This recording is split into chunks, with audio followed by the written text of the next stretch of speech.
Hello everyone, and welcome back to our channel. Today we're embarking on an epic journey back in time, not to the familiar roads of Rome or the Silk Road of China, but across the vast, shimmering deserts and lush coastlines of Africa. We're going to uncover the story of how this incredible continent was a bustling hub of global commerce long before European ships arrived on its shores. This is the story of gold, ivory, and glory, the African trade networks that connected continents. Forget the outdated image of an isolated continent. For thousands of years, Africa was a crossroads of culture, ideas, and, most importantly, trade. From the sands of the Sahara to the shores of the Indian Ocean, sophisticated networks thrived, moving immense wealth and shaping the course of world history. Let's start our journey in West Africa, the land of legendary empires. Think of Ghana, Mali, and Songhai. What was the secret to their immense power and wealth? Two simple, yet vital commodities: gold and salt. The forests and riverbeds of West Africa were rich with gold, so much so that it was often called the land of gold. But in the scorching Sahara Desert to the north, salt was the real treasure. It was literally worth its weight in gold because it was essential for preserving food and sustaining life.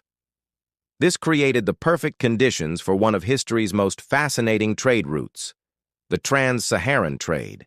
Imagine endless caravans of camels, sometimes thousands strong, marching for months across the unforgiving desert. These ships of the desert were loaded with salt from northern mines like Tagaza and headed south. In bustling market cities like Timbuktu and Jenne, the salt was traded for gold, cola nuts, and enslaved people. Timbuktu wasn't just a dusty outpost. It was a vibrant metropolis, a center of commerce and scholarship, with a university that attracted intellectuals from across the Islamic world. The wealth generated from this trade was staggering. When the Malian Emperor Mansa Musa made his pilgrimage to Mecca in the 14th century, he brought so much gold with him that he reportedly destabilized the economies of the cities he passed through, including Cairo. That's the kind of wealth we're talking about. This trade didn't just move goods, it moved ideas, culture, and religion as Islam spread along these very same routes, transforming the region forever. Now let's shift our focus eastward to the shimmering waters of the Indian Ocean. Here, a completely different but equally impressive trade network flourished, the Swahili Coast trade. From modern-day Somalia down to Mozambique, a string of powerful city-states like Kilwa, Mombasa, and Zanzibar dominated maritime commerce. These weren't isolated African towns. They were cosmopolitan hubs, a melting pot of African, Arab, Persian, and even Indian cultures. You can still see this fusion today in the beautiful Swahili language, a Bantu language with heavy borrowing from Arabic, and in the unique stone architecture of the cities. So what were they trading? The interior of East Africa was a treasure trove of valuable resources. Ivory, prized for its beauty and workability, was in high demand in India and China for carving intricate ornaments. Rhinoceros horns, exotic animal skins, and timber were also major exports. And of course, there was gold, mined from the great kingdom of Zimbabwe in the interior. The magnificent stone ruins of Great Zimbabwe stand today as a silent testament to the power and wealth of the kingdom that controlled this gold trade. In return for these goods, the Swahili city-states imported beautiful pottery and porcelain from China, colorful textiles from India, and intricate metalwork from Persia. Archaeological digs in places like Kilwa have unearthed artifacts from halfway across the world, painting a vivid picture of a truly globalized economy centuries before we even had a word for it. The seasonal monsoon winds were the engine of this trade, allowing sailors to reliably cross the vast Indian Ocean in their elegant dhows.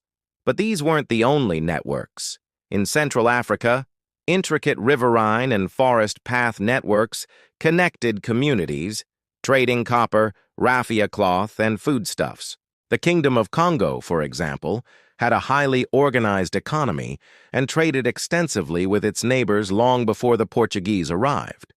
In the north, Egypt was the breadbasket of the Roman Empire, and its ports on the Red Sea were crucial links in the trade route to India.